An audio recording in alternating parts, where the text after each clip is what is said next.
एक और डेवलपमेंट का वादा तो दूसरी ओर आदिवासी अपनी जमीन बचाने के लिए अपनी जान तक देने को तैयार है।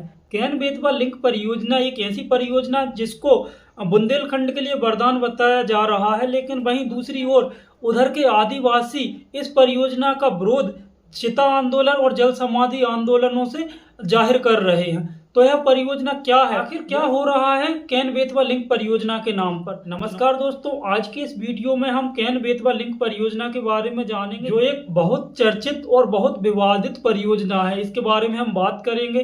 तो इसके मुख्य बिंदु को हम कवर करेंगे कि यह परियोजना है क्या, समस्या कहाँ पे आ रही है, आदिवासी प्रोटेस्ट क्यों कर रहे हैं, प्रोटेस्ट कब से चल रहा है, अभी क्या हो रहा है प्रोटेस्ट में, और प्रोटेस्ट अभी इंस्टेंट क्यों हो गया है, एंड गवर्नमेंट का इस पर क्या साइड रहा है।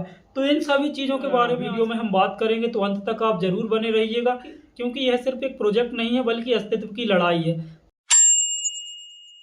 तो बात करते हैं फर्स्ट पॉइंट से कि यह प्रोजेक्ट है क्या। यह प्रोजेक्ट बेसिकली कैन नदी पर एक बड़ा बांध बनाकर, जिसको दोधन नाम दिया गया है, वह बांध बनाकर कैन नदी का पानी डाइवर्ट कर कर बेतवा नदी तक पहुंचाना। जिससे होगा क्या कि इस जो बुंदेलखंड का जो सूखा इलाका था वहां पर पानी पर्याप्त मात्रा में उपस्थित हो जाएगा, जिसके लिए 230 किलोमीटर की एक कनल बनाई जाएगी, जिसके थ्रू इस पानी को कैन नदी से बेतवा नदी तक पहुंचाया जाएगा। इस परियोजना की टोटल लागत जो है 44,000 करोड़ बताई गई है। इसके मुख्य उद्देश्य हैं कि बुंदेलखंड के किसानों को सिंचाई युक्त पानी मिलेगा, उनके पीने के पानी की समस्या हल हो जाएगी, और इससे बिजली भी बनाई जाएगी, साथ ही साथ उधर के लोकल लोगों को रोजगार भी मिलेगा।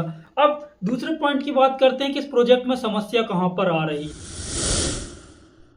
तो इस प्रोजेक्ट में समस्या आ रही है दोधन बांध को लेकर, कि दोधन बांध जो कैन नदी पर बनने वाला है उसका ज्यादातर हिस्सा पन्ना टाइगर रिजर्व के अंदर आएगा। पन्ना टाइगर रिजर्व के अंदर आने का मतलब है कि वहां का कई हजार हेक्टेयर जमीन जो है पानी के अंदर डूब जाएगी, कई पेड़ कटेंगे उधर पर, और बांध और अन्य वन्य जीवों के हैबिटेट पर खतरा हो जाएगा। इससे सिर्फ पेड़ नहीं कटेंगे बल्कि एक बर्ड लाइफ भी अफेक्टेड होगी। अब आते हैं तीसरे पॉइंट पर कि आदिवासी इसका विरोध क्यों कर रहे हैं। तो आदिवासी विरोध करने के मुख्य कारण है कि एक तो उनका विस्थापन का डर सता रहा है। हजारों परिवार को विस्थापन करना पड़ेगा उस जंगल से, तब वो कहाँ जाएंगे, कहाँ रहेंगे, कहाँ खाएंगे, क्योंकि आदिवासी की सारी पहचान जल जंगल जमीन से ही होती है, और इधर पर उन लोगों से तीनों चीजें छीन ली जा रही हैं। तो उधर पर आदिवासी इसका विरोध कर रहे हैं। और दूसरा उनका मुख्य कारण है कि उनका सारा जीवन जो है वो जंगल पर निर्भर करता है। यदि जंगल ही नहीं रहेगा तो वो क्या रोजगार कमाएंगे और क्या वो खाएंगे। तीसरा, पहचान और संस्कृति। आदिवासियों की सारी पहचान जंगल जमीन से ही है, और उन लोगों से यही छीन लिया जा रहा है। चौथा है पर्यावरण को नुकसान। पर्यावरण को नुकसान होगा, कई हजार पेड़ कटेंगे, कई हजार हेक्टेयर जमीन पानी में डूबेगी, और नदी का जो प्राकृतिक प्रवाह है उसे भी चेंज किया जाएगा, जिससे कई लोगों के घरों को डूबने की संभावना है। यदि आदिवासियों से जल जंगल जमीन ही छिन जाएगा तो उनके पास बचेगा क्या ही। चौथे पॉइंट की बात करते हैं कि प्रोटेस्ट कब से चल रहा है, आंदोलन कब से शुरू हुआ है। तो इस परियोजना की जो नींव थी 1980 के दशक में रखी गई थी, लेकिन कानूनी कार्यवाही और इसको फाइनल अप्रूवल 2010 के बाद से मिला है। तो 2010 से ही ये प्रोटेस्ट चल रहे हैं।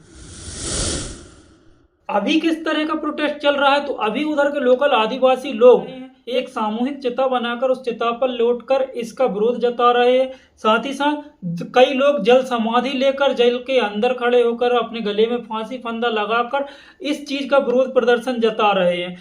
प्रोटेस्ट अभी इंस्टेंट क्यों हुआ है, हाल ही में आंदोलन तेज क्यों हुआ है। तो हाल ही में आंदोलन तेज होने के मुख्य कारण यह रहे हैं कि 2024 दिसंबर से इसको फाइनल अप्रूवल मिल गया है और इसका काम तेजी से स्टार्ट हो गया है, जिसकी वजह से लोगों की जमीन जो है अधिग्रहण करने लगे हैं और लोगों को विस्थापन करने पर मजबूर कर रहे हैं। तो उसकी वजह से यह चीज हो रही है। गवर्नमेंट का इस पर इंस्टेंट क्या है, तो गवर्नमेंट का इस पर कहना है कि जो बुंदेलखंड का जो सूखा इलाका है वहां पर पानी पहुंचाना।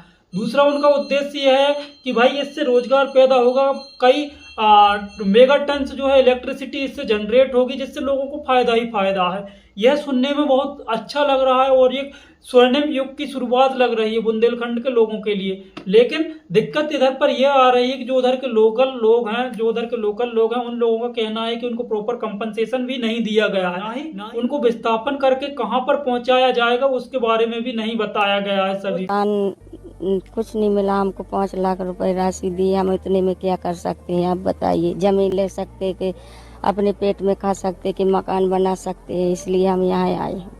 उच्च न्यायालय पर यह निकल कर आता है कि भाई आदिवासियों का आप विस्थापन करने की बात तो करते हो, लेकिन उनको उतनी ही जमीन, वैसा ही एक इन्वायरमेंट आप उनको कहां पर प्रोवाइड करा रहे हो। क्या ऐसा नहीं हो सकता कि इस परियोजना को शुरुआत करने से पहले आपको उन लोकल आदिवासियों के लिए कहीं और उनके रहने का इंतजाम, कहीं और उनकी रोजी रोटी का इंतजाम करना चाहिए, जिससे वो लोग भी खुशी खुशी उस जगह को छोड़ने को तैयार हों, क्योंकि उनका सारा की सारा जो जीवन, कई यादें, कई पुरखों की यादें और कई उनकी धार्मिक संस्कृति उसी जंगल से जुड़ी है, और आप वही जंगल उनसे छीनने का काम कर रहे हो इस परियोजना को लाकर। यदि मैं इस परियोजना को डेवलपमेंट के रूप में देखूं तो ये बहुत परियोजना है जिससे कई हजारों लोगों को फायदा होगा, कई हजारों किसानों को फायदा होगा, और इससे जो है जो बुंदेलखंड का जो सूखा इलाका है वहां पर भी जल की पर्याप्त मात्रा उपस्थित होगी। लेकिन दूसरी ओर मेरा सवाल यह भी है आप सभी लोगों से, क्या विकास की शुरुआत किसी आदिवासी को परेशान करके और जंगलों को काट कर ही की जा सकता है? क्या कोई ऐसा सस्टेनेबल रास्ता नहीं निकल सकता जिससे आदिवासी भी अपनी जगह पर रहें और वो बुंदेलखंड की सूखी भूमि पर भी आप जल पहुंचा सको?